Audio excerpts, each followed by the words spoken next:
नमस्कार, आदाब, सत श्री अकाल, good morning, good afternoon, good evening, good night दोस्तों। कैसे हैं आप सब? दोस्तों, आज मैं कुछ उन लोगों के लिए बात करूंगा जो कान के कच्चे हैं और अपने बुद्धि विवेक से काम नहीं लेते हैं और वो दूसरों के कहे पे विश्वास कर लेते हैं। जैसे एक छोटा सा एग्जांपल दे रहा हूं अभी आपको, है ना। छोटा सा एग्जांपल है बहुत।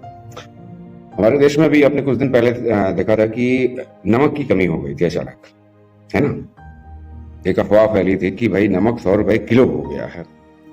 अब सोचिए कि जिस बंदे को 1 किलो नमक पूरे महीने में लगता होगा, वो बंदा 10-10 पैकेट, और मैं किसी किसी को तो देखा कि भाई वो पीठ पे पूरी बोरी लादे हुए भाग रहे थे, है ना। और ऐसे कान के कच्चे लोग ना बहुत खतरनाक होते हैं, आपको बता रहा हूँ दोस्तों, बहुत खतरनाक। और इन्हीं का फायदा जो होते हैं ना, लालची लोग या मतलबी लोग होते हैं, या जो भ्रष्टाचारी होते हैं, या फिर आपको लड़वाने वाले होते हैं, ये लोग उठाते हैं।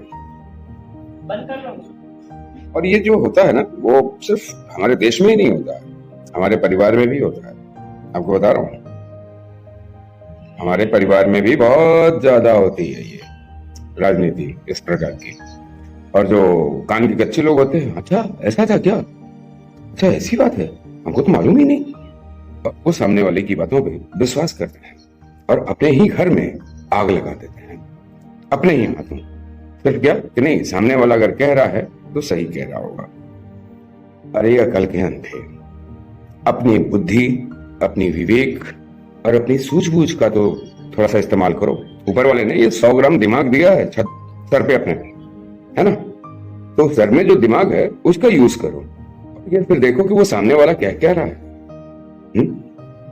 वो तो हो सकता है वो उसके लिए दुश्मन हो, लेकिन आपके जिसके बारे में वो कह रहा है वो आपका बहुत बड़ा हितैषी हो या दोस्त हो, और वो आपको उसके बारे में भड़का रहा है ना। अक्सर होता है, परिवार में भी होता है, लोग भड़काते हैं।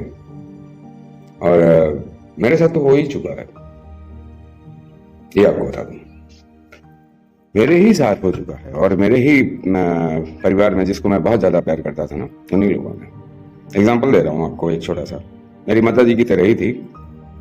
वहां पर मेरे एक आदरणीय चाचा जी आए हुए थे, आपको बताऊं, हम लोगों को सांत्वना देने के लिए। और वो हम 3 भाइयों को क्या करते थे कि मुझे पकड़ते थे, अरे यार देखो तुम्हारे यार दोनों भाई यार ये करते हैं यार, ऐसा है यार, वो तुम्हारी रिस्पेक्ट नहीं करते। फिर बीच वाले को पकड़ते थे, यार तुम इतना कर रहे हो, बताओ परिवार के लिए, तुम्हारे दोनों भाई, तुम्हारा कोई ऐसा नहीं मानते।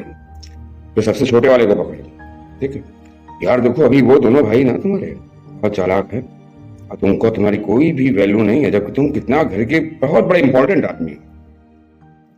तो हम तो समझ गए, बीच वाला भाई भी समझ गया, लेकिन जो सबसे छोटा वाला था ना, वो कान का कच्चा निकला। वहीं से मेरी जिंदगी की कहानी गड़बड़नी शुरू हुई दोस्तों। एकदम कड़वा सच बोल रहा हूँ, और सुनने वाले इसको सुन भी रहे होंगे, और टंके की चोट पे बोल रहा हूँ।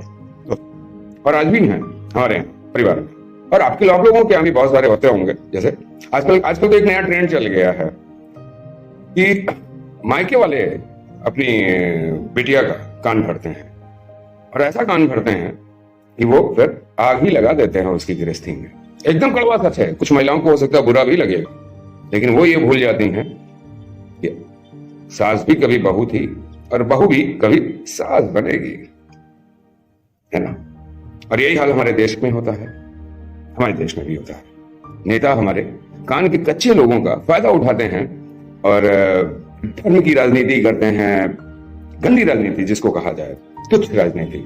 और कान के कच्चे लोग उसके पीछे झंडा में डंडा लगाए दौड़ पड़ते हैं, और ये नहीं देखते हैं कि नहीं, वो जो है उसका पड़ोसी है, उसका भाई है, बंधु है, वो धर्म और राजनीति की बातों में आ करके अपने बुद्धि और विवेक का भी इस्तेमाल नहीं करते। दोस्तों, मैं सजग करना चाहूंगा ऐसे कान के कच्चे लोगों से, हमेशा सतर्क रहिएगा। आपको बता दो, ये मूर्ख होते हैं, दिमाग के पैदल होते हैं, जो दूसरों की बातों में आ करके अपने ही पति के ऊपर गलत इल्जाम लगाते हैं, या अपनी ही पत्नी के ऊपर गलत इल्जाम लगाते हैं, या अपने ही गृहस्थी में आग लगाते हैं। और या वो जो देश के नेताओं की बातों में आ करके अपने ही देश को नुकसान पहुंचाते हैं। मत करो यार, अपनी बुद्धि विवेक का इस्तेमाल करो, दूसरों की बातों में मत आओ। ये लोग ना सिर्फ अपनी रोटियां सेकेंगे दोस्तों, मैं आपको बता रहा हूं, सिर्फ अपनी रोटियां सेकेंगे और आपको दूध में से मक्खी की तरह निकाल के फेंक देंगे। तब तक बहुत देर हो चुकी होगी, तब तक आप अपनी जिंदगी में से उस व्यक्ति को गायब कर चुके होंगे या उस स्थिति को गायब कर चुके होंगे ना, जो आपके लिए बहुत कीमती होता है, बहुत लॉस हो चुका होता है। तब कोई फायदा नहीं होता। आने वाले दिनों में हमारे देश में चुनाव है, सतर्क रहिएगा। कान के कच्चे लोगों को समझाइएगा कि देखो भाई, अभी ये सब छोड़ो, देश को और देशवासियों के लिए सोचो, देश के विकास के लिए सोचो। ये सब तो जमाना गया, अभी वो धर्म जाति ये वो। अरे मैं पूछता हूँ कि कोई रोटी देने आता है क्या? आप बताओ, है कोई रोटी देने आता है? मैं आज भूखा हूं, कहां है मेरे धर्म वाले? बताओ कौन है जो आता है कहता है कि हाँ ठीक है तुम मेरे धर्म के हो, लो एक रोटी खा लो? कोई है? नहीं है। हम सब पड़ोसी ही एक दूसरे की मदद करते हैं।